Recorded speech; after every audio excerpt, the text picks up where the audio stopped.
Hello everyone, আমি দেবজ্যোতি পণ্ডিত আর তোমরা দেখছো স্টাডি টাইম। ক্লাস 9-এ চ্যাপ্টার 1 চ্যাপ্টার 2 শেষ হয়ে গেছে এবং আমরা আজ থেকে শুরু করব চ্যাপ্টার 3। ক্লাস 9-এর চ্যাপ্টার 3 ওয়েস্ট বেঙ্গল বোর্ডের, সিবিএসসি বোর্ডেরও সেম সিলেবাসই রয়েছে, খালি হচ্ছে নামগুলো একটু এধার ওধার রয়েছে, কিন্তু টপিকগুলো হচ্ছে সবকটা তোমার একই পাবে, কিছু আগে কিছু পরে। তো যদি সিবিএসসি বোর্ডের কেউ থাকো তারও সমস্যা নেই। এবং ওয়েস্ট বেঙ্গল বোর্ডের হচ্ছে এটা চ্যাপ্টার 3-তে রয়েছে কি, ঊনবিংশ শতকের ইউরোপে রাজতান্ত্রিক ও জাতীয়তাবাদী ভাবধারার সংঘাত। বেশ একটা বড় সড়ো লাইন, যেটা পড়েই আমাদেরকে ইতিহাস দেখলেই মনে হবে যে পুরো একটা ভয়ের ব্যাপার আসবে আমাদের মধ্যে, সেরকমইভাবে একটা লাইন দেয়া রয়েছে। কিন্তু এই টপিকটা লাইনটা শক্ত হলেও যদি বোঝা যায় তো খুব একটা শক্ত টপিক নয়। যেমন তোমাদেরকে আমি বলবো কি বলা হচ্ছে, দেখো সিম্পলভাবে ভাবার চেষ্টা করো। কি হচ্ছে এখানে, রাজতান্ত্রিক আর জাতীয়তাবাদী ভাবধারা সংঘাত। সংঘাত বলতে মারামারি, মানে হচ্ছে আইডিওলজিক্যাল ক্ষেত্রে দ্বন্দ্ব, আমি বড় না আমি বড়। তো এবার হচ্ছে আরও যদি ভাগতে চাই তাহলে কি বলবো, যে রাজতান্ত্রিক আর জাতীয়তাবাদী। রাজতান্ত্রিক কথার অর্থ হলো কি, যেখানে রাজা থাকবে, অর্থাৎ হচ্ছে রাজতন্ত্র, যেখানে রাজা থাকবে। আর হচ্ছে জাতীয়তাবাদী হচ্ছে গণতন্ত্রের দিকে হচ্ছে এগোবে, মানে রাজতন্ত্র থাকবে না গণতন্ত্র থাকবে, যে এইটা নিয়ে যেই ঝামেলাটা হবে সেই ঝামেলাটাই এই টপিকে হচ্ছে আমরা আলোচনা করব। ক্লিয়ার? আর কোন সময়কার, ঊনবিংশ শতকের। টোটাল এই ঊনবিংশ শতকে ইউরোপে, গোটা ইউরোপের মধ্যে যেই রাজতন্ত্র থাকবে না গণতন্ত্র থাকবে, কোনটা প্রতিষ্ঠা হবে, এর মধ্যে এই ঝামেলাটা চলছিল, এইটাই হচ্ছে এই টপিকের আলোচনার বিষয়। তো হঠাৎ করে কেন এটাই আলোচনা করা হলো, এর তথ্য লুকিয়ে রয়েছে এর আগে চ্যাপ্টারগুলোতে। কারণ কি, আমরা আগে চ্যাপ্টারগুলোতে কি দেখেছিলাম, একটু জায়গা খুঁজে হচ্ছে এইখানটা মোটামুটি জায়গা রয়েছে। এই ইতিহাস, তোমাদের ক্লাস 9-এর ইতিহাস কোথা থেকে শুরু হয়েছিল, যেখান থেকে দেখা গেল ফ্রেঞ্চ রেভলিউশন, এফআর লিখছি, ঠিক আছে, ফরাসি বিপ্লব। ফরাসি বিপ্লবের মধ্যে কি দেখলাম, ফরাসি বিপ্লবের আগে কি হয়েছিল আর ফরাসি বিপ্লবের পরে কি, মানে ফরাসি বিপ্লব দিয়ে কী ঘটছে। ফরাসি বিপ্লবের আগে ছিল হচ্ছে রাজতন্ত্র, অর্থাৎ যেখানে সর্বক্ষমতার মূলে থাকবে হচ্ছে রাজা, তাই তো। রাজা সব কিছু চালাবে, রাজা দেশ চালাবে, রাজা শাসন কাঠামো চালাবে। আর তার আগে আমি একটা জিনিস দেখি, আমি ক্লাসটা অন করেছি কি না। হ্যাঁ, যাই হোক, সব কিছু রয়েছে, সমস্যা নেই, নাহলে আমাকে আবার এটা ফার্স্ট থেকে বলতে হতো। অর্থাৎ কি, ফরাসি বিপ্লবের আগে কি ছিল, রাজা, বুর্ব রাজবংশ ছিল, মনে আছে তো সেই ফরাসি বিপ্লবের সময় ক্লাসটা যখন করেছিলাম। তো সেখানে কি, রাজা সর্বক্ষমতার মূলে থাকবে এবং রাজা স্বৈরাচারী, দিন প্রতিদিন স্বৈরাচারী হয়ে উঠছে। রাজা বলছে আমি আইন, আমি শাসন, আমি সব কিছু, পুরো হচ্ছে তার কাছে যেমন ক্ষমতা থাকলে যেটা হয় সেরকম। আর রাজার এই সবের পেছনে রাজা কি যুক্তি দিত, ভগবান আমাকে পাঠিয়েছে, ভগবানের ডাইরেক্ট হচ্ছে আমার সঙ্গে ভগবানের ডাইরেক্ট কন্ট্যাক্ট রয়েছে, ভগবান আমাকে তোমাদের এই সাধারণ মানুষ থেকে ট্যাক্স আদায় করতে বলছে বলে আমি করছি। মানে এরকম একটা ইমেজ দেখানো হতো যে রাজা হচ্ছে ভগবানই রাজাকে পাঠিয়েছে, তাই রাজা হচ্ছে রাজা হয়েছে এবং সব কিছু হচ্ছে গোটা ইউরোপে তিনি শাসন চালাতে। এটাই মানে হচ্ছে ধর্মের ভিত্তিতে, ধর্মকে একটা জাস্ট একটা মায়াজাল হিসেবে রেখে হচ্ছে তিনি স্বৈরাচারী হয়ে উঠছিলেন। আর তারপরে কি হচ্ছে, তারপরে হচ্ছে বিভিন্ন দার্শনিকদের আবির্ভাব আমরা দেখছি। যুক্তিতর্কের বিচারে মানুষ হচ্ছে জ্ঞানের আলো মানুষ দেখতে পাচ্ছে, এবং দার্শনিকদের কথাবার্তা শুনে আর বিভিন্ন বিপ্লবীদের কথাবার্তা শুনেই কি হচ্ছে, ফরাসি বিপ্লব হচ্ছে। দার্শনিকরা বিভিন্ন তথ্য তুলে ধরছে, বিভিন্ন লেখা লিখছে যে কেন রাজা এরকমভাবে স্বৈরাচারী হয়ে যাবে। রাজা দিন প্রতিদিন স্বৈরাচারী হয়েছে, জনগণ দারিদ্র সীমার নিচে চলে যাচ্ছে, পাউরুটি খেত, সেই পাউরুটি খাবার অবধি থাকছে না, তখন মানুষ বাধ্য হয় বিপ্লব করতে। আর সেইটাই হয় হচ্ছে ফরাসি বিপ্লব। ফরাসি বিপ্লবের মধ্যে কি হয়, রাজাকেই হচ্ছে গিলোটিনে হত্যা করে শেষ করে দেওয়া হলো। দেন তারপর প্রতিষ্ঠা হচ্ছে ওখানে কি, গণতন্ত্র প্রতিষ্ঠা হচ্ছে। ঠিক আছে, এইভাবে হচ্ছে আমরা ফ্রেঞ্চ রেভলিউশনটাকে দেখলাম। এখন আরও ডিটেলস বিভিন্ন কথা ছিল, সেইগুলো সব কিছু আলোচনা করলাম, মানে ওই টপিকটা আলোচনা করছি আজ। এখানে তো আলোচনা করলে অনেকটা বড় ক্লাস হয়ে যাবে, তো সেইগুলো দেখলাম। দেন তারপরে ফরাসি বিপ্লবের পরে কি, বিভিন্ন শাসন গোষ্ঠী আসছে, জ্যাকোবিন, জিরোন্ডিন, তারপরে হচ্ছে ডাইরেক্টরি শাসন হচ্ছে।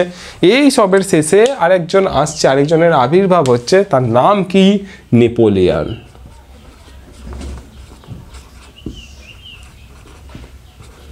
নেপোলিয়নের হিস্ট্রি আগে চ্যাপ্টারেই তোমাদের হচ্ছে সব কিছু দেখা হলো।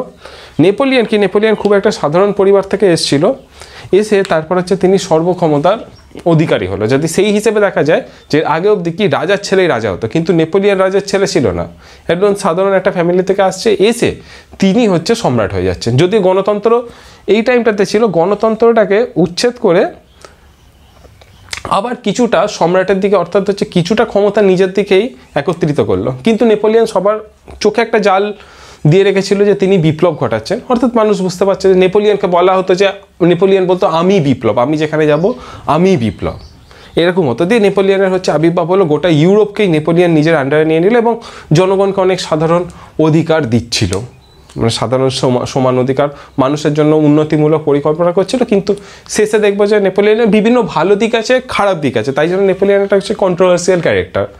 তার জীবনের প্রথম দিকটা ভালো, শেষ দিকটা খারাপ, এরকম রয়েছে।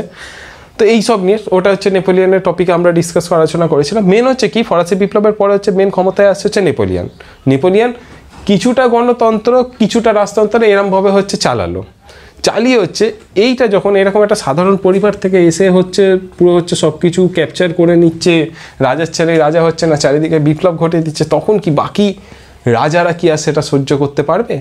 তো পারলো না। তারা হচ্ছে সব কিছু একত্রিত হয়ে নেপোলিয়নকে ধ্বংস করলো। নেপোলিয়নকে এই 1815 সালে হারিয়ে হচ্ছে নেপোলিয়নকে দ্বীপে পাঠালো এবং তারপর হচ্ছে নেপোলিয়নের মৃত্যু ঘটছে। এই যে নেপোলিয়নের এবার যে মৃত্যু ঘটলো, এরপরে যেই সকল রাজারা রয়েছে তারা তো আবার রাজতন্ত্রকে ফিরিয়ে আনার চেষ্টা করলো। কিন্তু ততদিনে কি হয়েছে, ততদিনে তার আগে ফরাসি বিপ্লব হয়ে গেছে, মানুষের মনে এই ধারণা জন্মে গেছে যে আর রাজার ছেলে রাজা নয়, এবার হচ্ছে জনগণের অধিকার দিতে হবে। একটা বিপ্লবী জাতীয়তাবাদী চিন্তা মানুষের মনের মধ্যে জাগরিত হতে শুরু করে দিয়েছে। আর তখনই এই নেপোলিয়নের পরে আবার ইউরোপের বাকি দেশগুলো যারা নেপোলিয়নকে হারিয়েছিল, তারা প্রতিষ্ঠা করার চেষ্টা করছে রাজতন্ত্র। আর এইদিকে মানুষের মধ্যে জাতীয়তাবাদী চিন্তা ভাবনাগুলো জাগরিত হয়েছে, মানুষ চাইছে গণতন্ত্র প্রতিষ্ঠা হোক, অর্থাৎ মানুষের মনে হচ্ছে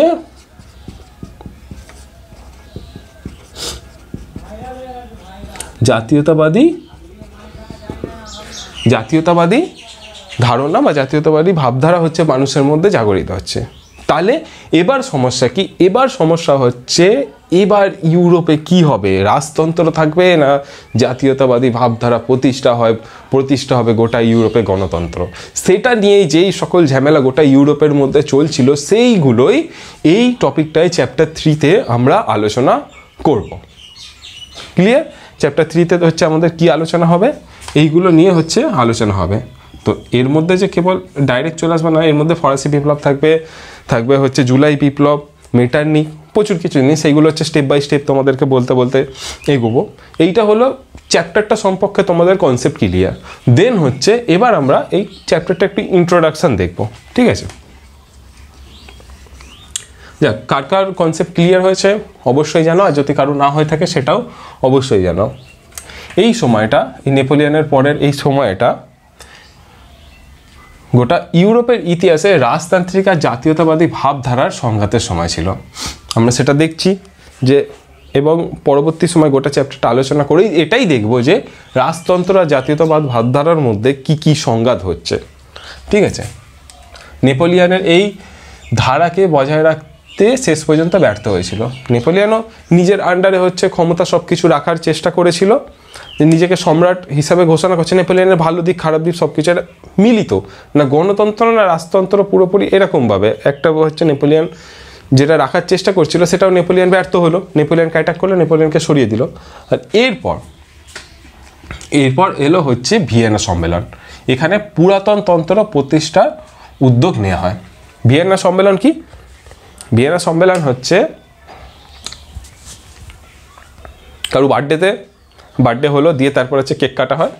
সেরকমই ফ্রান্সকে হারানো হলো। ফ্রান্সকে হারিয়ে ফ্রান্সের আন্ডারে যা জায়গা ছিল সেইগুলোকে যারা জিতেছিল তারা হচ্ছে বিভিন্ন ভাগ করে নেহার একটা হচ্ছে উদ্দেশ্যের জন্য একটা মিটিং রেখেছিল।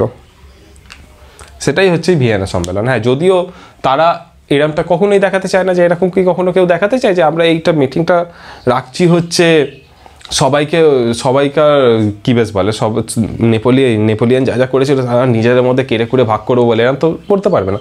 তাই সকলের ভালোর জন্য এরকম আবার সব কিছু ঠিকঠাক করার জন্য আমরা এই সম্মেলন করছি, এরকম একটা দেখানোর একটা কথাবার্তা বলেছিল। কিন্তু ভিয়েনা সম্মেলন যখন হচ্ছে আমরা ডিটেলসে পড়বো তখন দেখবো যে ভিয়েনা সম্মেলনের আসল উদ্দেশ্যটা ছিল কি, যে পুরাতন ব্যবস্থাটা যেটা হচ্ছে ফরাসি বিপ্লবের আগে পর্যন্ত যেই রাজতন্ত্র ছিল সেই রাজতন্ত্রকে টিকিয়ে রাখার জন্যই এই ভিয়েনা সম্মেলন করেছিল। যে আবার এই বিপ্লব নয়, বিপ্লবকে সরিয়ে দাও, আমরা সেই রাজা ছিলাম, আমরা যেরকমভাবে রাজতন্ত্র চালাতাম সেই রাজতন্ত্রকেই আবারভাবে চালাবো, তার জন্য একটা ব্যবস্থা করো, তার জন্য একটা মিটিং, যে কোন রাজা কতটা এলাকা নেবে। যারা জিতেছিল ফ্রান্সের এগেনস্টে, যারা নেপোলিয়নের এগেনস্টে নেপোলিয়নকে হারিয়েছিল, তারাই হচ্ছে মেন অস্ট্রিয়া, রাশিয়া, তারপরে হচ্ছে এরাই হচ্ছে মেন জায়গায় থাকে, যে এরাই ভিয়েনা সম্মেলনটাকে অর্গানাইজ করে। তার মধ্যে মেটারনিকি মেন অর্গানাইজ করেছিল কি, অস্ট্রিয়া চ্যান্সেলর, ঠিক আছে। সেইগুলো হচ্ছে আমরা ডিটেলসে দেখবো যে এরা কি ভিয়েনা সম্মেলনটাকে করে হচ্ছে এরা নিজেদের মধ্যে ভাগ বটোয়ারা করে নিল যে কোন জায়গাটা কতটা কে নেবে। যারা হচ্ছে নেপোলিয়নের অগ্রাসী নীতির শিকারে পড়েছিল তাদেরকে বিভিন্ন পুরস্কার দেওয়া হলো, বিভিন্ন অংশ বিভিন্ন জনকে হচ্ছে দেওয়া হলো, বিভিন্ন দেশকে তারপরে হচ্ছে ফ্রান্সের সীমানা ছোট করে দেওয়া হলো। ছোট করে কি সেই পুরনো রাজা বুর্বো রাজবংশীয় রাজাকে হচ্ছে আবার ফ্রান্সের সিংহাসনে বসিয়ে দেওয়ার পরে কি ফ্রান্সের সীমানা ছোট করে দিল, ফ্রান্সে প্রতিষ্ঠা করলো রাজতন্ত্র, একটা বেড়াজাল ঘিরে দিল যাতে ফ্রান্স আর পরবর্তী সময় অ্যাটাক না করতে পারে। তারপরে কি ফ্রান্সের উপরে বিভিন্ন ট্যাক্স চাপানো হলো, যে তোমার জন্য যুদ্ধ হয়েছিল তাই জন্য তোমাকে এই ক্ষতিপূরণ দেওয়া হবে। ফ্রান্সের সাথে যারা ছিল তাদের উপরেও বিভিন্ন ট্যাক্স কিংবা হচ্ছে বিভিন্ন কর চাপিয়ে দেওয়া হচ্ছে, তাদের উপর বিভিন্ন চাপে রাখা হচ্ছে।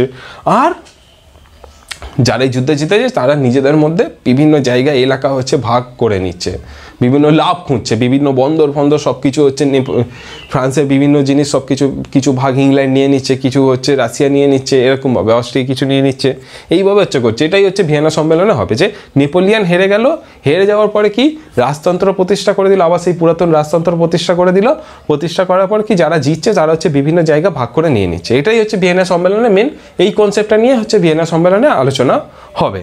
তো সেটা হচ্ছে নেপোলিয়নের পরে। আর তখন তো মানুষ তো এর আগে গণতন্ত্র দেখে নিয়েছে, যে সকলের সমান অধিকার, সমান ভোটের অধিকার, সমান সব কিছু। মানুষ এটা মেনে নিতে পারবে না, মানুষের মধ্যে কি জাতীয়তাবাদী বোধ জাগরিত হচ্ছে। আর এই রাজারা চাইছে হচ্ছে না, এই জাতীয়তাবোধ জাগরিত হতে দেবো না, আবার দমন পীড়ন করে আমরা আমাদের রাজতন্ত্র টিকিয়ে রাখবো। তো এই নিয়ে হচ্ছে দ্বন্দ্ব শুরু হবে। ভিয়েনা সম্মেলনে তার একটা হচ্ছে স্টেপ, এটার মধ্যেও হচ্ছে রাজতান্ত্রিক আর জাতীয়তাবাদী ভাবধারার সংঘাতের একটা দিক থাকবে, ঠিক আছে। ভিয়েনা সম্মেলনের পরে কি দেখব, পরে হচ্ছে রয়েছে মেটারনিক বিপ্লবের ভাবধারাকে নির্মূল করার চেষ্টা করেন, কিন্তু পারে না।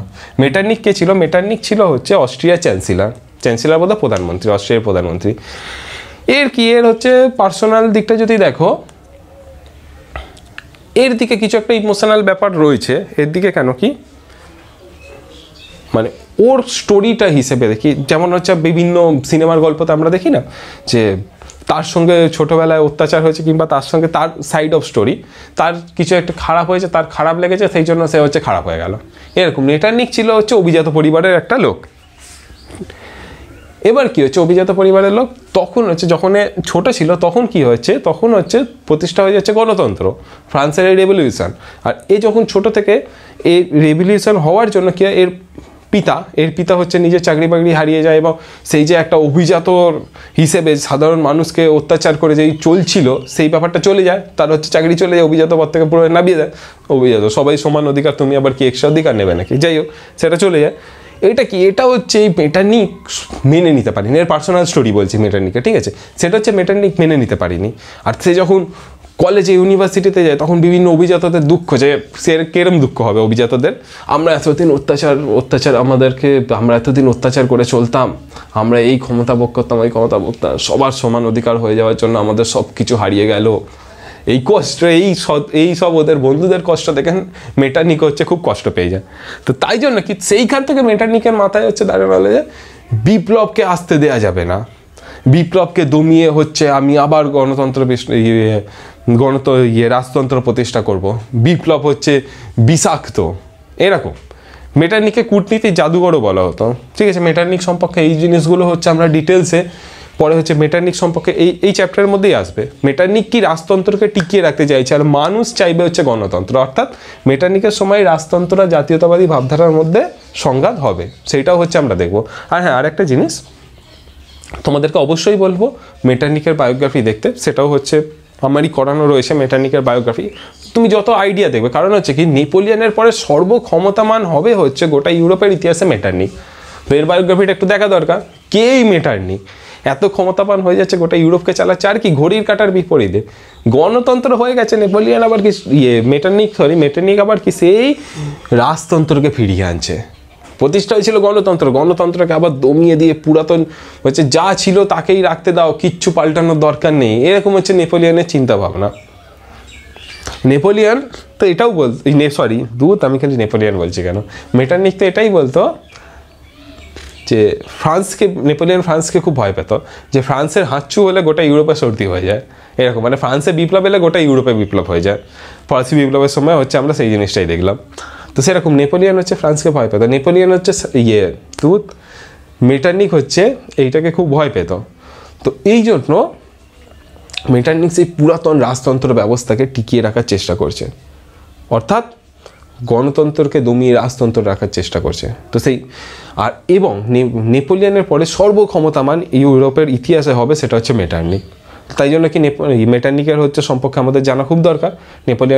মেটারনিকের বায়োগ্রাফিটা তোমরা দেখে নিও, সেটা আমার কর্নার রয়েছে, ডেসক্রিপশন বক্সে রয়েছে লিঙ্ক, সেটা দেখতে পারো। এবং তোমাদের যদি অন্য কোনো কারো হচ্ছে কোনো ভিডিওতে দেখার ইচ্ছা সেটাও দেখতে পারো, কোনো সমস্যা নেই, জানা নিয়ে হচ্ছে কথা, ঠিক আছে। সেই হচ্ছে মেটারনিকের ব্যাপারে দেখবো, মেটারনিক সিস্টেম কি সেইগুলো হচ্ছে সব কিছু দেখবো। তারপরে কি এইসব তো চলছিল, কিন্তু এইসব কতদিন থাকবে? এইসব তো বেশি দিন থাকবে না। এরপরে হচ্ছে আবার বিপ্লব, যেই বিপ্লবকে আটকে রাখার চেষ্টা করেছিল মেটারনিক, কিন্তু বিপ্লবকে দমিয়ে রাখা যায় না, বিপ্লবকে আটকে রাখা যায় না। একটা উদাহরণ তোমাদেরকে বলবো, বিভিন্ন জলের বোতল, ফাঁকা জলের বোতল, তুমি অনেকগুলো জলের বোতল নিয়ে হাতে করে ছিপিয়ে আটকে, যার ভেতরে জল থাকবে না, সেই বোতলগুলো এরকম করে আটকে রাখার চেষ্টা করবে জলের ভেতরে, পারবে? দেবে এই সাইড ওই সাইড দিয়ে কোনো না কোনো বোতল হচ্ছে বেরিয়ে যাবে। বিপ্লব হচ্ছে সেরকম, বিপ্লবের যুগ চলছে তখন, বিপ্লবী চিন্তা ভাবনা হচ্ছে সেরকম। এই দমন পীড়নকে ভেদ করে বিপ্লব উঠেই আসছে এবং রাজতন্ত্রকে শেষ করে দেবে এই বিপ্লব, ঠিক আছে। এরপর দেখা যাবে কি প্রথম হচ্ছে জুলাই বিপ্লব, ঠিক আছে। এই জুলাই বিপ্লবের মধ্যে দিয়ে সাময়িকভাবে রাজতন্ত্রের পুনঃপ্রতিষ্ঠা হলেও ফেব্রুয়ারি বিপ্লবের মধ্যে দিয়ে রাজতন্ত্রের অবসান ঘটে যাবে আর প্রজাতন্ত্রের প্রতিষ্ঠা হবে। অর্থাৎ কীরকম, ফার্স্ট বিপ্লব হচ্ছে জুলাই বিপ্লবটা। জুলাই বিপ্লবকে 3 দিনের বিপ্লবও বলা হয়, কিন্তু জুলাই বিপ্লবের সময় ফ্রান্সের যে রাজা ছিল সে তো দেখেছে আগের ঘটনা শুনেছে যে ষোড়শ লুই ফরাসি বিপ্লবের সময় আটকাতে গিয়েছিল, ও সভাকক্ষে তালা ঝুলিয়ে দেবে, দিয়ে হচ্ছে ওকে ষোড়শ লুইকেই হচ্ছে গিলোটিনে হচ্ছে মেরে টাঙিয়ে দিয়েছিল। তো সেরকম এখানে দেখেছিল যখন জুলাই বিপ্লবের সময় যে রাজা ছিল, তো দেখেছিল যে আবার মানুষ অ্যাগ্রেসিভ হয়ে যাচ্ছে, আসছে হচ্ছে সব কিছু অ্যাটাক করতে। 3 দিনে বিপ্লব হয়েছিল, তখন হচ্ছে রাজা সব কিছু সিংহাসন ছেড়ে দিয়ে হচ্ছে না তোমরা যেটা চাইবে সেটাই হবে, আমি ছেড়ে দিচ্ছি। তখন হচ্ছে আবার কি রাজাকে সিংহাসনে বসানো হলো, রাজতন্ত্রের উপরে থাকলেও হচ্ছে বিভিন্ন ক্ষমতা একটু যে রাজাকে বসিয়ে দিয়ে বিভিন্ন ক্ষমতা হচ্ছে বিভিন্ন জনের মধ্যে ভাগ করা হলো, কিন্তু রাজাকে রাখা হলো। তারপর কি রাজা আবার স্বৈরাচারী হয়ে গেল, মানে আবার কি রাজা দেখলো যে আমাকেই সিংহাসনে বসিয়েছে, আবার কিছু করতে হবে, দিয়ে হচ্ছে গুলি ফুলি চালাতে শুরু করে দিল সাধারণ মানুষজনের ওপর, মানুষজন আবার খেপে গেল, দিয়ে হলো হচ্ছে ফেব্রুয়ারি বিপ্লব, ঠিক আছে।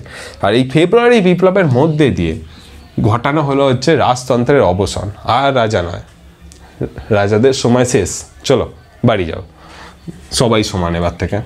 এবার হচ্ছে রাজতন্ত্রের ফেব্রুয়ারি বিপ্লবের মধ্যে দিয়ে রাজতন্ত্রের অবসান ঘটানো হবে এবং হবে হচ্ছে প্রজাতন্ত্রের প্রতিষ্ঠা, ঠিক আছে। এগুলো সব কিছু আমরা ডিটেলসে দেখবো, এটা জাস্ট একটা ইন্ট্রোডাকশন ক্লাস, যে টোটাল চ্যাপ্টারটার মধ্যে কী কী আছে সেইটা একটুখানি ওভারঅল কনসেপ্টটা ক্লিয়ার করে দাও, দেন তারপর হচ্ছে স্টেপ বাই স্টেপ হচ্ছে আমরা ক্লাসগুলোতে এগোবো। শুধু এখানে নয়, ফ্রান্সের বিপ্লব হলে গোটা ইউরোপের চারিদিকে হচ্ছে এই বিপ্লবের আভাস ছড়িয়ে যাবে। তো সেরকমই যাচ্ছে হচ্ছে আভাস ছড়িয়ে ইটালি ও জার্মানিতে জাতীয়তাবাদী ভাবধারার প্রভাব পড়ে। এই জাতীয়তাবাদী ভাবধারার প্রভাব যে এখানে বিপ্লব হচ্ছে, এই জাতীয়তাবাদী চেতনা কোথায় ছড়িয়ে যাচ্ছে হচ্ছে ইটালিতে, ছড়িয়ে যাচ্ছে জার্মানিতে, ঠিক আছে। তারা রাষ্ট্র গঠনের প্রেক্ষাপট রচনা করে। এরপরে হচ্ছে বিসমার্ক, তার রক্তলৌহ নীতির দ্বারা জার্মানির ঐক্য গঠনের চেষ্টা চালান। বিসমার্কের সম্পর্কে হচ্ছে আমরা পড়িয়েছি জার্মানির ঐক্য সাধনে বিসমার্ক একটা হেভি ব্যক্তিত্ব ছিল, সব কিছু ট্যাকটিক্স, সবাইকে সব কিছু নিয়ে কীভাবে গোটা জার্মানকে ইউনাইট করলো সেইটা নিয়ে হচ্ছে আমাদের ওয়ার্ল্ড হিস্ট্রিতে আমার কলেজ লেভেলে ক্লাস করানো আছে, সেটাও তোমরা দেখতে পারো। মানে এইগুলো কি প্রত্যেকটা স্টোরি হচ্ছে ইতিহাসের, এইসব ইউরোপের ইতিহাসে যেগুলো স্টোরিগুলো পাবো প্রত্যেকটা স্টোরি হচ্ছে জিলিপির মতন পেঁচালো আর রসালো, মজাও আছে কিন্তু বেশ পেঁচালোও আছে। তো সেইগুলো এরকম হচ্ছে আসবে হচ্ছে বিসমার্ক তার রক্তলৌহ নীতি দিয়ে গোটা জার্মানিকে ইউনাইট করবে, তো সেটাও হচ্ছে আমরা দেখব। এবং সেখানেও হচ্ছে জাতীয়তাবাদী চেতনা সব কিছু ঘটবে। তারপর হচ্ছে অটোমান সাম্রাজ্যে জাতীয়তাবাদের প্রসার ঘটবে, ঠিক আছে, ইউরোপ থেকে জাতীয়তাবাদের প্রসার, বিপ্লব, গণতন্ত্র চারিদিকে ছড়িয়ে যাবে, সেইগুলো হচ্ছে সব কিছু দেখবো। তারপর হচ্ছে ক্রিমিয়ার যুদ্ধ বাঁধবে, আর রাশিয়ার জার আলেকজান্ডারের উদ্যোগে রাশিয়া থেকে ভূমিদাস প্রথার বিলোপ ঘটিয়ে দেওয়া হবে, এই ভূমিদাস প্রথা চলে যাবে, অর্থাৎ হচ্ছে রাজতন্ত্র থেকে গণতন্ত্রের দিকে সব কিছু যাবে এই টপিকটার মধ্যে। এইগুলোই হচ্ছে আলোচনা হবে, এইগুলো সব কিছু হচ্ছে আমরা দেখব, ঠিক আছে। এই হলো ইন্ট্রোডাকশান। আর আশা করি তোমাদের রাজতন্ত্র আর জাতীয়তাবাদী ভাবধারার মধ্যে সংঘাতটা কি সেটা হচ্ছে আশা করি ক্লিয়ার তো হলে অবশ্যই বলে, না হলেও অবশ্যই বলবে। চলো এবার দেখা যাক হচ্ছে জাতীয়তাবাদী বিষয়ক ধারণাটা কি।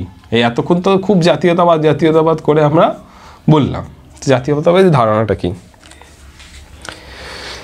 জাতীয়তাবাদী ধারণা যদি আমরা বলতে যাই, জাতীয়তাবাদী ধারণা বলতে কিছু হয় না, মানে ধারণা বলতে কিছু হয় না বলতে কি, এখন যদি তোমাকে আমি বলি ক্লাস 9-এ তুমি পড়ো, কিংবা হয়তো আগের বছর কি এই বছর কি কিছুদিন বাদে কোনো মেয়ের সঙ্গে লাভ স্টোরি ক্রিয়েট হবে, কিংবা হচ্ছে কোনো মেয়েকে দেখে খুব একটা, যদি কোনো মেয়ে হও তাহলে হচ্ছে কোনো ছেলেকে দেখে, কিংবা কোনো ছেলের কোনো মেয়েকে দেখে ক্রাশ বলে না, সে ক্রাশকে দেখে একটা আলাদা একটা অনুভূতি হবে যে এরম হলে কী হতো বা ওরম হলে কী তো, সেই অনুভূতিটা যদি তোমাকে খাতায় লিখতে দেয় তো কি সবার অনুভূতির লেখাটা এক হবে? কারণ সবাইকে সবার মতন হবে, অনুভূতিটা ব্যক্ত করার জন্য লিখে সবার লেখার ভাষা আলাদা হবে। সেরকমই হচ্ছে জাতীয়তাবাদী ভাবধারাটা হঠাৎ করে দু একটা লাইনে হচ্ছে খাতায় লিখে প্রকাশ করা যায় না। হ্যাঁ, বিভিন্ন ব্যক্তিত্বদের কথা বলবো যারা হচ্ছে জাতীয়তাবাদীর কয়েকটা ডেফিনেশন দিয়েছে, কিন্তু জাতীয়তাবাদের এরকম ডেফিনেশন হয় না। একটা দেশাত্মবোধ, জাতীয়তাবোধ বলতে কি আমরা ভারতীয়, তো সেরকম কি ভারতীয় হওয়ার একটা যেই আবেগ, একটা হচ্ছে ভালোবাসা, একটা টান, যে আমরা সবাই এক জাতি, আমরা সবাই ভারতীয়, এক দেশের মধ্যে রয়েছে, এই যে টান, এই যে আবেগ, এই যে ধারণাটা, এটা তুমি একটা লাইনের মধ্যে একটা খাতায় তুমি কি করে ব্যক্ত করবে? আর যদি সবাইকে বলে যে এটা লেখো, তো তোমরা কি করে লিখবে? এটা হচ্ছে সবাইকার লেখাটা আলাদা হবে। তো জাতীয়তাবাদী ধারণাটা হচ্ছে এই রূপ, তাই জন্য কি মানে ছোট্ট একটা ওয়ার্ড কিন্তু এর মানে হচ্ছে প্রচুর। জাতীয়তাবাদী কথাটার হচ্ছে এটাই অর্থ, ছোট্ট একটা ওয়ার্ড কিন্তু এর মানে হচ্ছে অনেক কিছু। কারণ কি তুমি কি করে তুমি ব্যক্ত করবে এই ভালোবাসাটা, এই আবেগটা, এই টানটা তুমি হচ্ছে খাতার মধ্যে লিখে কীভাবে করবে? তো এটাই।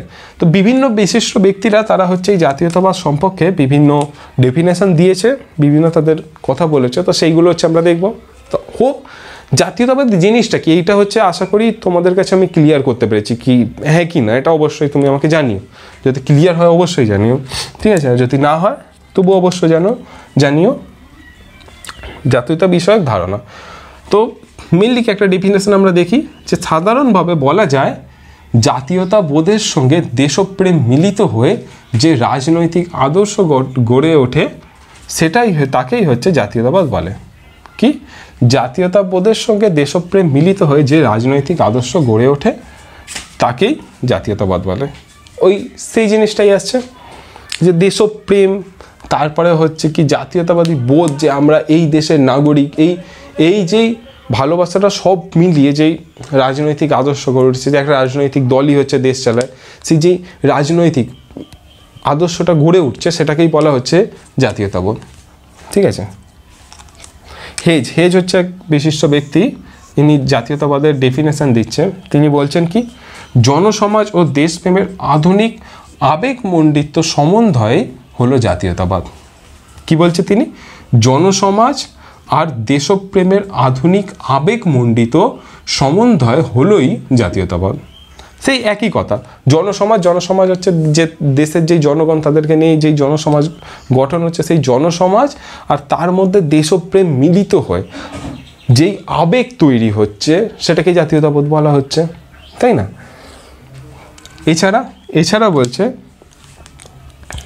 হান্স খান, ঠিক আছে, হান্স খান কি বলছেন দেখি। তিনি উল্লেখ করেছেন প্রাথমিকভাবে জাতীয়তাবাদ হলো একটি মানসিক অবস্থা ও চেতনার দ্বারা আলোড়িত একটি কাজ। সেই একই ব্যাপারটা আসছে, কিন্তু দেখো এই আবেগটা প্রত্যেকটা মানুষের, প্রত্যেকটা ছেলে মেয়ের হচ্ছে লেখার ধরন আলাদা। আমি যদি বলি যে তুমি এই জাতীয়তাবোধটা তোমার কেমনভাবে কাজ করছে, তুমি ভারতীয়টা লেখো, তো এটা আলাদা। এটাই দেখো হচ্ছে বিভিন্ন বিশিষ্ট ব্যক্তিরা এটাই লিখছে, কিন্তু প্রত্যেকের ভাষা কিন্তু এক হচ্ছে না, ডেফিনেশন আলাদা, কিন্তু হচ্ছে কথার অর্থটা কিন্তু হচ্ছে একই টাইপের আসছে। কি বলছে? প্রাথমিকভাবে জাতীয়তাবাদ হলো একটি মানসিক অবস্থা। মানসিক অবস্থা না, আমরা সবাই ভারতীয়, এটা আমাদের একটা মানসিক অবস্থার মধ্যে পড়ছে যে আমরা সবাই ভারতীয়। কোথায় কাজ করছে এটা? যেই বলছি যে সব মেন্টালি হচ্ছে সব এক হয়েছে, আমরা সব ভারতীয়। আর চেতনার দ্বারা আলোড়িত একটু কাজ, চেতনা আমাদের সেই চেতনা থেকে জাগরিত হচ্ছে যে আমরা ভারতীয়, আমরা ইউনাইট। যখন ইন্ডিয়া পাকিস্তান ম্যাচ হয় কিংবা হচ্ছে ইন্ডিয়া অস্ট্রেলিয়া ম্যাচ হয়, তখন কেউ হচ্ছে আমরা দেখি না আমরা এই স্টেট থেকে ওই স্টেট থেকে, সবাই হচ্ছে ভারতীয়। একটা আলাদা আবেগ, যেই হচ্ছে ধোনি 6 মারলো, কি হচ্ছে বিরাট কোহলি যেই 6 মারলো, রোহিত শর্মা যেই মারলো, একটা আবেগ কাজ করে, আমরা চিল্লে উঠি। কি সেই হচ্ছে ভারতীয় জাতীয় চেতনার হচ্ছে আবেগ যেটা জাগরিত হচ্ছে, এটাইকেই বলা হচ্ছে এই জাতীয়তাবোধ। এইটাকেই হচ্ছে নিয়ে হচ্ছে এই কথাটাই বলছেন এনার লাইনের মধ্যে দিয়ে। কি প্রাথমিকভাবে জাতীয়তাবাদ হলো একটি মানসিক অবস্থা, চেতনার দ্বারা আলোড়িত একটি কাজ, ঠিক আছে। এছাড়াও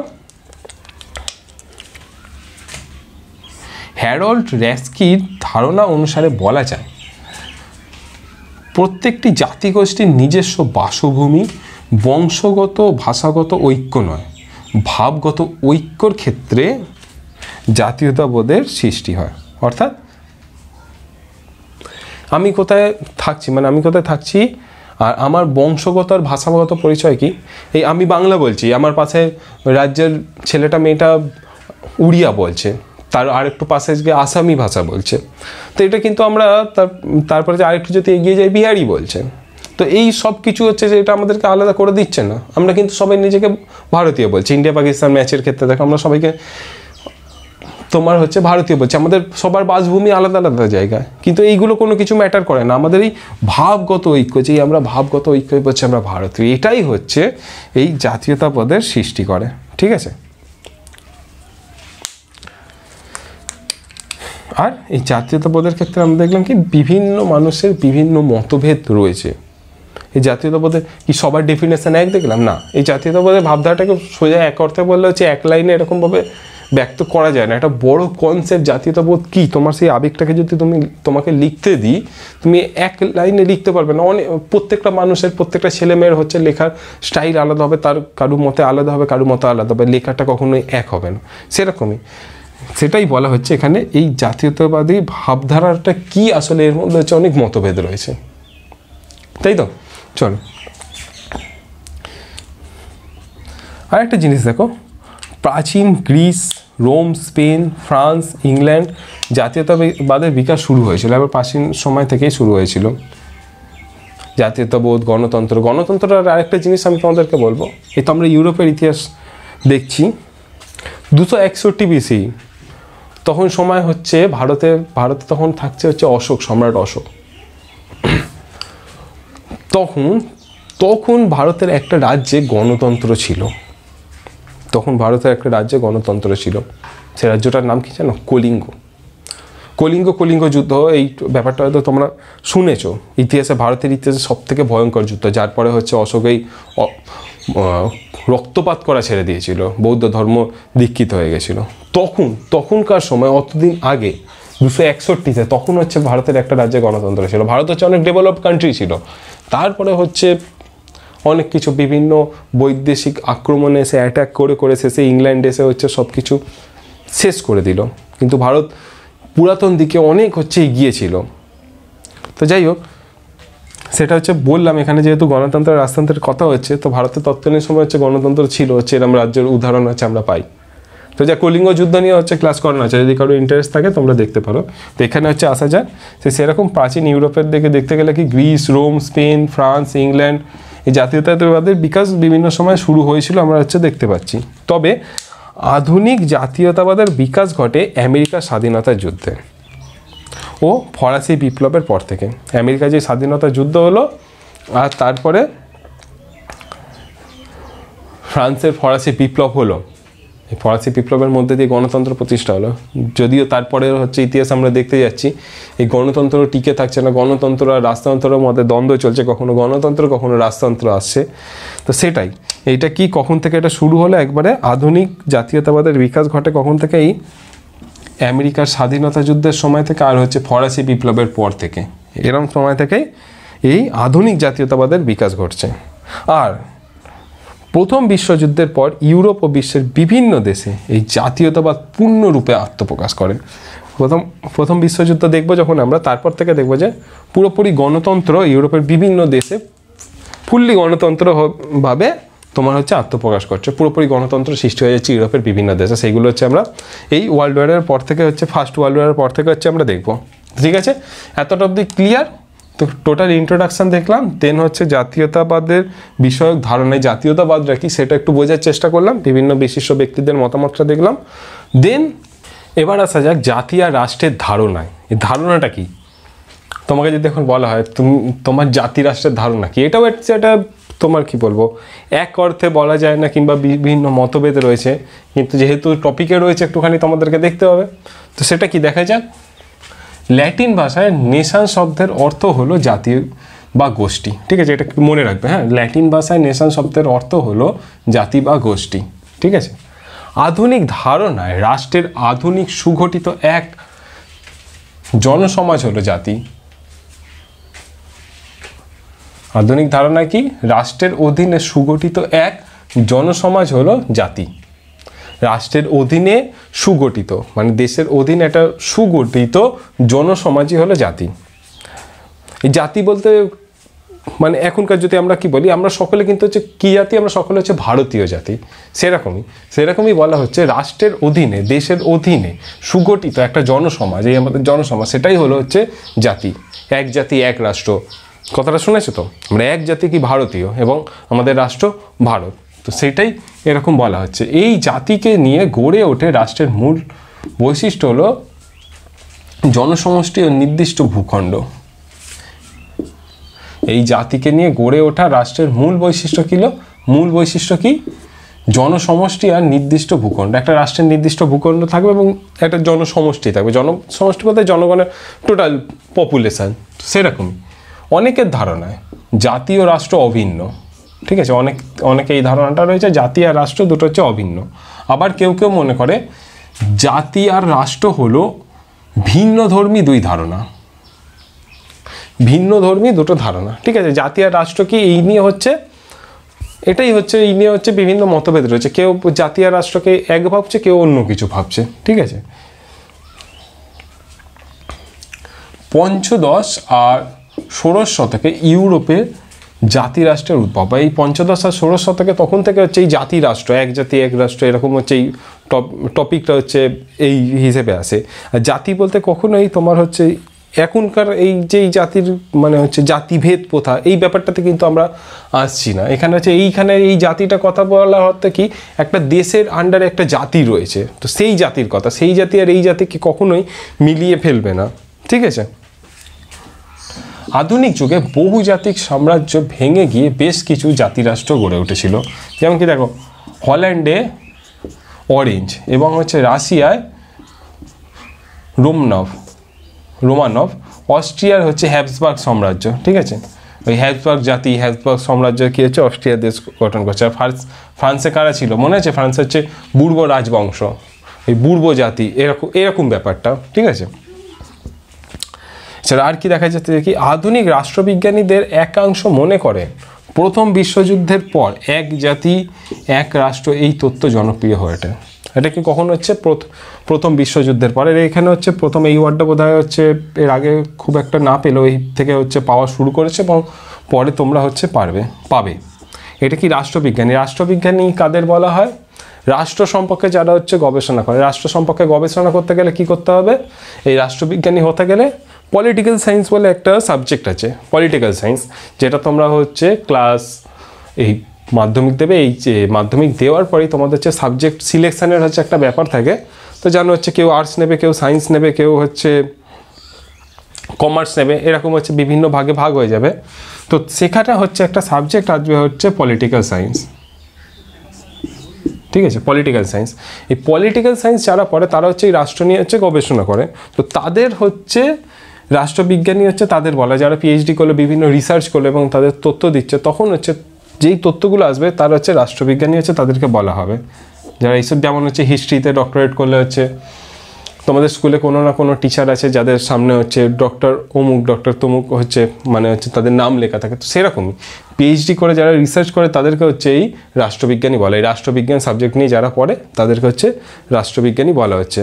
পড়ে সেটা নিয়ে রিসার্চ করছে, তার থিসিস জমা দিচ্ছে, দেন হচ্ছে সেইটা নিয়ে গবেষণা। এক অর্থে বলতে রাষ্ট্রবিজ্ঞান সাবজেক্ট নিয়ে যারা গবেষণা করছে তাদেরকে হচ্ছে রাষ্ট্রবিজ্ঞানী বলা হচ্ছে। তাদের একাংশ মনে করছে প্রথম বিশ্বযুদ্ধের পর থেকে, প্রথম বিশ্বযুদ্ধের আগে অবধি এই জাতিরাষ্ট্র এই ব্যাপারটা হচ্ছে এই ধারণাটা সেরকমভাবে ছিল না। প্রথম বিশ্বযুদ্ধের পর থেকে এই জাতিরাষ্ট্র ধারণার মধ্যে এইটা মেনলি আসে যে এক জাতি এক রাষ্ট্র, আমরা সকলে এক জাতি, আমাদের সকলের রাষ্ট্র হচ্ছে এক রাষ্ট্র, আমরা সকলে ভারতীয় জাতি, আমাদের রাষ্ট্র হচ্ছে ভারতীয় রাষ্ট্র, ঠিক আছে? যেমন হচ্ছে আমরা ফরাসি জাতি, আমাদের দেশ হচ্ছে ফ্রান্স, এরকম ব্যাপারটা। বর্তমানে জাতীয় রাষ্ট্রের মধ্যেকার পার্থক্যের সীমারেখাটা প্রায় মুছে গেছে। এই জাতি রাষ্ট্রের এরকম ব্যাপারটা হচ্ছে আস্তে আস্তে আস্তে আস্তে ঠিক হচ্ছে বিলীন হয়ে যাচ্ছে। আমরা কি ভারতীয়, এরকম ব্যাপারটা। আমরা কি ফ্রান্সের অধিবাসী, আমরা কি বাংলাদেশের অধিবাসী, আমরা কি তোমার হচ্ছে নেপালের অধিবাসী, আমরা কি শ্রীলঙ্কা থাকি শ্রীলঙ্কার অধিবাসী, এরকম ব্যাপারটা হচ্ছে আস্তে আস্তে চলে আসছে। মধ্যেকার পার্থক্যটা মুছে যাচ্ছে, আর পার্থক্য কিছুই নেই। আমরা যেই দেশে থাকি সেই দেশের নাগরিক আমরা, এটাই হচ্ছে ব্যাপার। কিছু আধুনিক রাষ্ট্রবিজ্ঞানীরা মনে করেন জাতীয় রাষ্ট্রের ধারণা এক আর অভিন্ন নয়। আবার অনেকে মনে করছে এই জাতীয় রাষ্ট্রের ধারণাটা এক আর অভিন্ন নয়, এর দুটো ভিন্ন, আলাদা আলাদা, ঠিক আছে? অনেকের মনে করার হচ্ছে কোনো সীমা নেই, তারা হচ্ছে বিভিন্ন তথ্য জমা দিয়েছে, তথ্যের মধ্যে দিয়ে এইটাই হচ্ছে আসছে। তো এইটাই এই জাতি রাষ্ট্রের ধারণাটা কি, তো হচ্ছে এরকম একটা মিলিত মিশ্রিত হচ্ছে ধারণা, ঠিক আছে? এদের মধ্যে আবার অনেকে মনে করছেন রাষ্ট্র হলো এক ধরনের রাজনৈতিক প্রতিষ্ঠান, আর জাতি হলো জনসমাজের মধ্যে এক ধরনের সাংস্কৃতিক সত্তা। কি জাতি হচ্ছে একটা সাংস্কৃতিক সত্তা, রাষ্ট্র হচ্ছে রাজনৈতিক প্রতিষ্ঠান, এটা আবার অনেকে মনে করছে। মেন কি জাতীয় রাষ্ট্র, কি জাতীয় রাষ্ট্র বলতে ওরকমই এক জাতি এক রাষ্ট্র, এটা হচ্ছে কনসেপ্টটা আসছে হচ্ছে প্রথম বিশ্বযুদ্ধের পর থেকে। এটা আসছে যে আমরা সকলে এক জাতি এক দেশে থাকছি, যেই দেশে থাকছি সেই দেশের হচ্ছে সেইটা হচ্ছে আমাদের রাষ্ট্র, আর রাষ্ট্রের অধীনে যেই যারা থাকছি তারা হচ্ছে সেই জাতি, আমরা ভারতীয় জাতি ভারতীয় রাষ্ট্র, কি এরকম ব্যাপারটা, ঠিক আছে?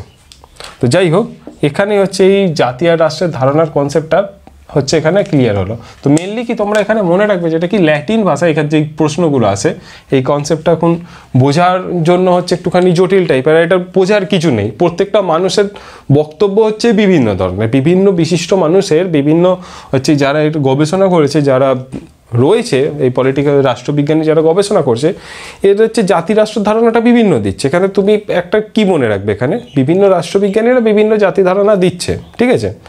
তো যে রাষ্ট্র আর জাতিটা কি, জাতি রাষ্ট্রটা কি, কারো মতে এক হবে, কারো মতে অন্যরকম হবে, ঠিক আছে? তোমার ক্লাসে একটা ছেলে রয়েছে, ঠিক আছে? ছেলেটা সম্পর্কে, ছেলেটা যদি তোমার বেস্ট ফ্রেন্ড হয়, ঠিক আছে, তোমার ছেলেটা সম্পর্কে যদি কিছু বলতে পারে, তোমার ধারণা তোমার তার প্রতি দৃষ্টিভঙ্গিটা এক, কিন্তু আরেকটা ছেলেকে বললো যে হচ্ছে তোমার ওই বেস্ট ফ্রেন্ডের কোনো বন্ধু হয় না, অন্য একটা বেঞ্চে পাশের রোয়ের পাশে কোনো একটা বেঞ্চে থাকে, তার হচ্ছে তোমার বন্ধু সম্পর্কে ধারণাটা আলাদা হবে। তো সেরকমই হচ্ছে ব্যাপারটা, যেই জাতি রাষ্ট্রের ধারণাটা সবার এক নয়, বিভিন্ন রাষ্ট্রবিজ্ঞানীরা বিভিন্ন রকম বলছে। কেউ বলছে এক আর অভিন্ন, কেউ হচ্ছে বলছে যে ভিন্ন, দুটো আলাদা ধরনের, কেউ হচ্ছে বলছে যে হচ্ছে রাজনৈতিক প্রতিষ্ঠান, রাষ্ট্র হলো রাজনৈতিক প্রতিষ্ঠান আর জাতি হলো একটি সাংস্কৃতিক সত্তা। তো এরকম বিভিন্ন রাষ্ট্রবিজ্ঞানের বিভিন্ন এটার প্রতি মত দিচ্ছে। হোপ ক্লিয়ার তোমাদের? ঠিক আছে, এটা হচ্ছে ব্যাপার। এখানে মেন হচ্ছে কি ল্যাটিন ভাষায়, মেন হচ্ছে তোমাদেরকে যেগুলো বলেছি, মেন হচ্ছে ল্যাটিন ভাষায় কি নেশান শব্দের অর্থ কি, জাতি বা গোষ্ঠী, এখান থেকে প্রশ্ন আসে। আর তারপরে আর একটা আসে কোথা দিয়ে, এই এক জাতি এক রাষ্ট্র, এটা হচ্ছে কবে থেকে আসছে, প্রথম বিশ্বযুদ্ধের পর থেকে হচ্ছে। ঠিক আছে, আর এইগুলো একটু আধটু মনে রেখে দেবে যে বিভিন্ন রাষ্ট্রবিজ্ঞানীদের মতামত হচ্ছে বিভিন্ন ধরনের। ঠিক আছে, কেউ কেউ বলছে এক আর অভিন্ন নয়, কেউ কেউ বলছে এক এবং অভিন্ন, এরকম হচ্ছে রয়েছে। তো যাই হোক, এখানে হচ্ছে এই আজকের টপিকটা হচ্ছে শেষ করলাম, জাতি আর রাষ্ট্রের ধারণা। মেন হচ্ছে প্রথমে আমরা দেখে নিলাম ইন্ট্রোডাকশানের পরে হচ্ছে আমরা জাতি রাষ্ট্রের ধারণা এবং হচ্ছে জাতীয়তাবাদ কি, এই দুটো জিনিস দেখে নিলাম। এরপরে হচ্ছে আমরা স্টেপ বাই স্টেপ টোটাল টপিকটার দিকে দেখবো, যে ইন্ট্রোডাকশানে ওটা তো মুছে দিয়েছি, ইন্ট্রোডাকশানে যেইগুলো হচ্ছে ছিল, যে ভিয়েনা কংগ্রেস কীভাবে নেপোলিয়ানের শেষ হলো, তারপর হচ্ছে ভিয়েনা কংগ্রেস পুরো রাজতন্ত্রকে টিকিয়ে রাখার চেষ্টা করলো, তারপর মেটার্নিক কীভাবে এই ঘড়ির কাঁটার বিপরীতে রাজতন্ত্রকে হচ্ছে আবার এই বিপ্লব মানেই হচ্ছে বিপ্লবকে একটা রোগ হিসেবে দেখাচ্ছে মানুষের কাছে, যে বিপ্লব করতে হবে তাকে দমিয়ে দিচ্ছে। কীভাবে আবার তারপরেই হলো হচ্ছে জুলাই বিপ্লব, অত বড় বিপ্লবের মধ্যে দিয়ে রাজা সব কিছু সিংহাসন ছেড়ে দিল, দিয়ে তারপরে আবার রাজাই সিংহাসনে বসলো। তারপরে ফেব্রুয়ারি বিপ্লব, সব কিছুকে উৎখাত করে দেওয়া হলো, হয়ে হচ্ছে প্রজাতন্ত্র প্রতিষ্ঠা হলো। এবং এর মধ্যেকার আরও বিভিন্ন কী কী রহস্য রয়েছে, সবগুলো নিয়ে হচ্ছে আমরা পরের ক্লাসগুলো হচ্ছে করতে থাকবো। অর্থাৎ টোটাল এই চ্যাপ্টার 3-তে যা রয়েছে সব কিছু হচ্ছে আমরা স্টেপ বাই স্টেপ আলোচনা করতে করতে এগোবো। তো আজকের টোটাল ক্লাসটা কেমন লেগেছে অবশ্যই তোমরা কমেন্ট বক্সে কমেন্ট করে জানাবে, ভালো লাগুক খারাপ লাগুক, হেল্পফুল মনে হোক কিংবা না মনে হোক অবশ্যই জানাবে। আর হচ্ছে কেবল ইতিহাস নয়, অন্যান্য ক্লাসগুলো তোমরা করতে থাকো এবং দেখতে থাকো, সেখানে তোমাদের মতামত জানাতে থাকো। আর একটা জিনিস, যারা ভাবছো যে এরপর হচ্ছে ল নিয়ে পড়বে কিংবা হচ্ছে লয়ের দিকে যাদের টান রয়েছে, যারা উকিল হতে চাও, তাদের জন্য হচ্ছে মৈত্রী ম্যাম লয়ের বিভিন্ন ক্লাস করাচ্ছে চ্যানেলে, তোমরা হচ্ছে সেইগুলো দেখতে পারো, সেইগুলো দেখে হচ্ছে তোমাদের মতামত সেখানে জানাতে পারো, যা যা ডাউট আছে জিজ্ঞেস করতে পারো। ঠিক আছে, তো যাই হোক, আজকের ক্লাস হচ্ছে এখানেই শেষ হলো, দেখা হচ্ছে পরের ক্লাসে, চলো টাটা। হ্যাঁ, আরেকটা জিনিস, টোটালটা পড়ালাম, সব কিছু ঠিক আছে, এরপরে তোমরা হচ্ছে তোমাদের বইয়ের প্রথম দিকটা একটুখানি পড়ে নেবে, প্রথম 3-4 পাতা পড়লেই তোমার হচ্ছে এই সব ব্যাপারটা আরও ক্লিয়ার হয়ে যাবে, আরও সব কিছু কনসেপ্ট ক্লিয়ার হয়ে যাবে। আর কেবল দেখলাম পড়বো না এই জিনিসটা একদম নয়, ঠিক আছে, দেখেছো তার সঙ্গে একবার করে পড়ে নাও, অন্তত একবার করে পড়ে নাও, দেখো সব কিছু ক্লিয়ার হয়ে যাবে। ঠিক আছে, চলো টাটা, বাই বাই, দেখা হচ্ছে পরের ক্লাসে।